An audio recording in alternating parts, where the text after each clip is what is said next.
If you've ever sat there wondering, why did she say that? And then watched her do the complete opposite, this is the moment everything finally makes sense. Women don't reveal themselves through speech. They protect themselves through speech. What they say is rarely the truth of their emotions. It's the version of truth they feel safest expressing. Their words are a kind of emotional smokescreen. That's why no amount of listening will ever give you clarity. Clarity comes only when you pay attention to patterns, not promises. The second you stop chasing certainty in her sentences and start examining the choices she makes, your whole understanding of her changes. Confusion fades. Guessing disappears. You begin to notice the real motivations behind the behavior, even the ones she doesn't consciously recognize. Most men fall into the same trap. They assume a woman's words are a direct doorway into her mind, but they rarely are. Her speech is often a buffer, a layer between what she feels and what she's comfortable admitting out loud. Modern culture trains women to say what sounds socially correct, not what is emotionally accurate. They learn early to shape their image carefully, to present themselves in a way that avoids judgment. So when she says, "I want a sweet guy who listens," it usually isn't a confession of desire. It's a socially polished answer. The truth is usually closer to, "I want a man I can admire." Someone who can be attentive without becoming spineless. Words help her stay liked, avoid criticism, and maintain a polished persona. But actions? Those have no filter. When her behavior contradicts what she told you, she isn't necessarily trying to deceive you. She's trying to uphold the version of herself she wishes she were. Her deeper instincts don't care about how things sound. They respond only to what makes her feel alive. That's why she can talk endlessly about wanting stability, yet feel pulled toward chaos. She posts quotes about loyalty and good men while giving her attention to guys she can't predict. Her statements reflect who she wants to be. Her actions expose who she is in the moment. A creature moved by emotion, instinct, and the pull of excitement. Every time you believe her words over her behavior, you fall into a fantasy. You start interacting with the image she presents rather than the woman who actually stands in front of you. That's how men lose their footing. Not because they're weak, but because they rely on verbal promises instead of observable evidence. Psychologists call this the social defense mechanism, using language to manage perception. It's not evil, it's survival. But it becomes dangerous for men who assume verbal clarity equals emotional truth. Her words were never the roadmap, her actions were. If you want real understanding, stop dissecting what she tells you and start tracking what she continually does. Watch her when she isn't performing, when no one's around, when she doesn't realize you're paying attention. That's where you'll see the truth she can't mask. A woman may claim she wants transparency, but if she only connects with men who spark unpredictability, her nervous system has already voted. She might insist she desires a dependable partner. Yet if she lights up around men who challenge her, that's the information that matters. Men lose power when they treat speech as reality and behavior as coincidence. Remember this: her words are the story she offers the world.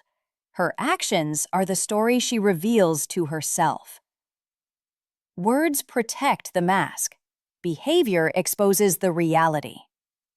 From boyhood, men are taught to listen attentively and assume understanding will follow. But that belief misleads them. Women speak with emotion, not precision. Their meaning shifts with mood, context, and internal conflict. What she says this morning may not match what she feels tonight. And while you look for logical consistency, she's simply expressing whatever feels true in that moment. That mismatch blinds men. She tells you she's not ready for a relationship. You step back. Weeks later, she's with someone else. You feel misled. But she wasn't manipulating you. She was narrating how she felt in that instant. When a new emotional trigger appeared, her behavior changed, and she rewrote her story around it. This is cognitive dissonance in action, the gap between words and behavior. Women smooth that gap by adjusting their narrative. Men blame themselves, thinking they misread everything. That's why you never let her shifting language pull you out of observation. Don't debate her contradictions, chart them. If she claims to hate drama but seeks it constantly, note the pattern. If she says she wants calm but chases tension, watch what she gravitates toward. The truth is never in what she says. It's always in what she does. And once you grasp that, everything that confused you before suddenly becomes clear. Your power was never in challenging her narrative. It's in understanding how her behavior quietly edits that narrative in real time. You will never win a verbal chess match with someone who speaks from emotion, but you can win by stepping out of the arena entirely and seeing the moves she doesn't announce. The moment you stop demanding her words match her feelings, your mind comes back to you. With clarity, you regain direction. Because the truth is simple. Every sentence she speaks is flavored by emotion, and if you treat those words as data instead of signals, you will always trail behind her.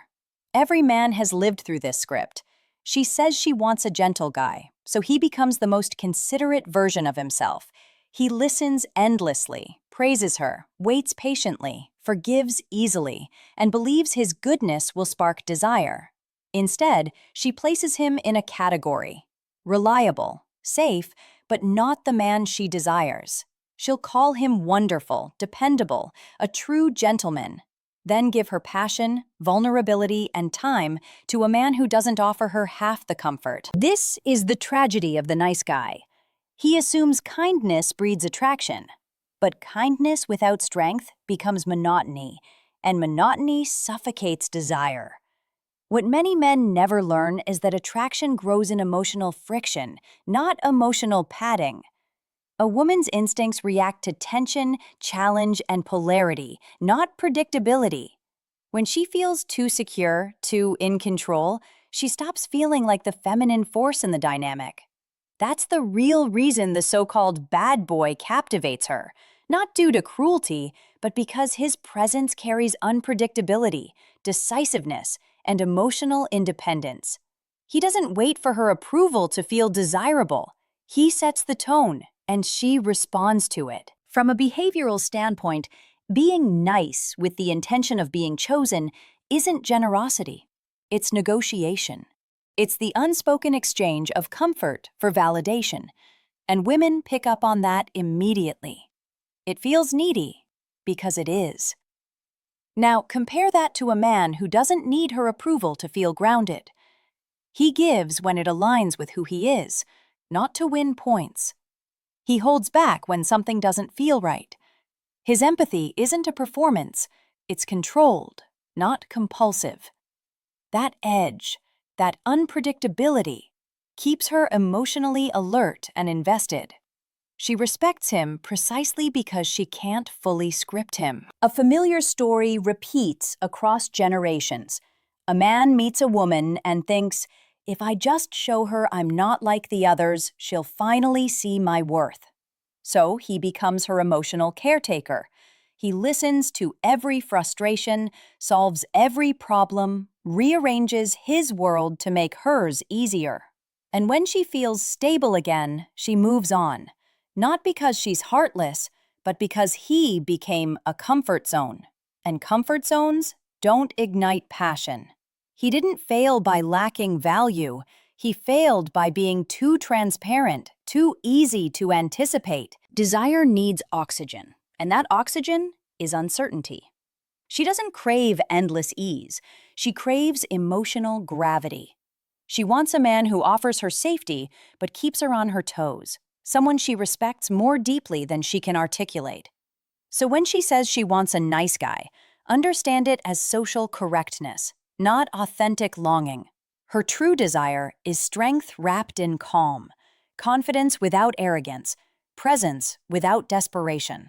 Kindness means nothing if it's rooted in fear. Every woman carries a switch inside her, a psychological trigger that determines whether she resists a man or naturally leans toward him. You can't force this switch, charm it, or buy it. It activates only when she genuinely admires him. And when it flips, everything about her softens. Her guard drops, her nurturing nature awakens. She starts giving freely, cooking for him, speaking gently, showing affection with intention, not because he pressured her, but because respecting him makes her feel more like a woman. Men make the mistake of thinking they can earn this through excess effort. Gifts, constant agreement, relentless availability. But the switch doesn't respond to overgiving. It responds to presence. A man who radiates stability, grounded dominance, unshakable calm, and direction without arrogance speaks to her subconscious in a way words never can. When she senses that kind of masculine energy, her inner world relaxes, and her feminine instinct to give comes alive on its own. Here's the part most men never realize. Women aren't happiest being endlessly served. They're happiest serving a man they respect, because it awakens a deep emotional polarity, a sense of purpose, belonging, and alignment. Compare two men. One does everything right, hoping she'll finally see him. The other doesn't audition for her approval. He expects contribution, not worship. And because he doesn't seek validation, she feels compelled to offer him what she never offered the man who tried too hard. When a woman feels that sense of polarity within a man, that grounded, steady presence, something inside her shifts. She begins to lean in without even realizing it. She wants to give more, to nurture, to support, to create warmth around him, not because he demands it, but because his energy invites her into the part of herself she feels most alive in. That's why so many women who preach absolute equality still glow brightest around a man who knows how to lead. It isn't contradiction, it's instinct. Polarity is the spark that creates not just connection, but magnetism. Without it, relationships become flat, emotionless, and directionless. She doesn't soften because she's weak. She softens because she feels protected enough to let her guard down. A man who can hold space for her emotions without losing himself doesn't need to convince her of his worth. His steadiness does the convincing for him. Men who truly understand this stop begging for cooperation. They create an environment where respect comes first, and affection grows from that soil naturally. You don't need to instruct her on how to treat you. When she admires you, she does it on her own. In the end, she doesn't devote herself to love. She devotes herself to the man she respects. There's a certain type of man who gets kept close but never touched. He's dependable, generous with time, always there when she needs a shoulder. She vents to him about the man she actually wants, and he convinces himself that one day she'll realize he's different. But she never does. Because the moment you become her emotional pillow, you stop being a source of tension. And desire doesn't grow in comfort. It's born in the spark between what she feels and what she can't fully control. Women tell men to be patient, be kind, be the friend first. But that's not advice that makes a man irresistible. It's advice that makes him non-threatening. Safe to talk to, safe to lean on, but never magnetic enough to crave. That's the silent architecture of the friend zone. She sees you as someone familiar, someone she trusts like family, but she feels no pull toward you because there's no polarity. A man who hides his masculine presence to appear safe ends up neutral. Neutral doesn't trigger emotion. Neutral doesn't invite desire. Neutral becomes invisible. Meanwhile, the man who frustrates her also excites her. The one she complains about sparks the same chemistry she can't find in the man who treats her perfectly. He challenges her, disrupts her emotional stillness, forces her to feel. That friction keeps her engaged. It's a paradox men rarely understand. The same qualities that irritate her also awaken her. Compare that to the man who never slips up, never asserts himself, never creates tension. He's thoughtful to a fault, predictable, gentle, always available. She appreciates him, but she doesn't feel anything primal. To her nervous system, he blends into the background. When she says, "You're such a good friend," she isn't complimenting you. She's setting a boundary, a polite way of saying she feels no attraction to you at all. This is where men stumble. They take her guidance literally. When she says, "Just wait, she'll notice," she's giving the advice she thinks is correct, not the advice that leads to desire. You can't charm your way into attraction through consistency alone. Desire isn't earned through niceness. It's triggered through contrast. Men leave the friend zone not by trying harder, but by stepping out of the role she assigned them. They stop being the emotional provider and reclaim the edge that made them men in the first place. Every time you behave like her safe companion, you erase her instinct to desire you. You reinforce the dynamic where she gives you gratitude instead of attraction. The shift begins when you stop living in the role she wrote and start embodying the man she can't completely decode. You don't need permission to leave the friend position, just the courage to stop being predictable. Once you understand this, her words become less important than her patterns. What she says reflects the version of herself she wants to believe in. What she does reveals the truth she can't hide. Most men obsess over interpretation. What did she mean by that? A wiser man watches repetition. Behavior never lies for long. The beginning of understanding women is learning to stay still and observe. Silence becomes your lens. It shows you the things her words try to soften. There are layers to her signals. How she reacts when you show up, how consistently she reaches out, how much effort she invests when you stop enabling the dynamic.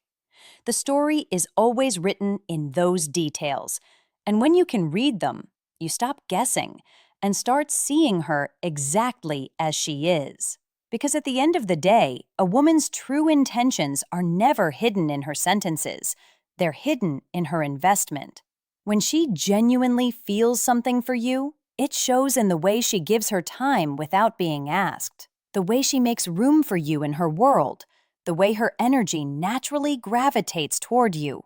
And when she doesn't, she quietly replaces that effort with attention from somewhere else. Most men overlook this shift because they're waiting for verbal reassurance. They want her to confirm her feelings with words. But attraction has never been a verbal language. It lives in motion, in proximity, in patterns. It's in the subtle way she moves closer when she's drawn to you, in the softness she saves only for you, in the small, unprompted actions that reveal where her heart actually leans. Understanding this isn't about controlling her. It's about freeing yourself from the illusions that make relationships confusing. The moment you stop personalizing her words, you also stop giving her the power to manipulate your emotions. You're no longer wondering, interpreting, or inventing meanings that were never there. You begin to see her behavior for what it truly is: information, signals, data. And with that clarity, everything shifts. This is the mindset that separates men who get played from men who stay in control. Stop chasing meaning in what she says and start paying attention to what she consistently does. Her actions are evidence. Her emotions are temporary variables. A man who studies patterns doesn't get ambushed by disappointment because he's already read the signs long before the outcome arrives. Once you develop the skill of observing instead of reacting, you gain emotional independence. You stop asking, "Does she really like me?" because you already have the answer in front of you. Her behavior has spoken louder than any explanation she could ever give. And when you start operating from evidence instead of emotion, You become unshakable. Her words might fluctuate, her tone might soften you, her explanations might pull at your sympathy. But her behavior, that's where the truth lives. You just need the stillness and discipline to actually see it. It all circles back to a simple truth. Women don't mislead men. Men mislead themselves. They cling to the words that sound comforting and ignore the actions that reveal reality. They listen to promises and overlook patterns. Then they act surprised when the truth finally hits. But a woman's words are not her commitment. They're her poetry. Emotional, expressive, inconsistent. Her actions, though, those are instinctual. They reveal what she feels long before she ever admits it aloud. And here's the part most men never learn. You don't need to confront her when her behavior exposes the gap between her words and her actions. You don't need anger, arguments, or ultimatums. All you need is composure. When you stay silent and steady, her consistency, or her lack of it, answers every question. The truth always reveals itself to the man who watches more than he reacts. So the next time her actions contradict her claims, don't chase clarification. Don't demand explanations. Just observe. That's not losing control. That's taking it back. Because when you start decoding her behavior instead of obeying her emotions, your confusion fades and your clarity rises. That's the real awakening, not bitterness, not revenge, just truth. Remember this and keep it close. Words can charm you, but actions will expose everything. Don't rely on what she tells you. Pay attention to what she shows you, and you'll never be fooled again.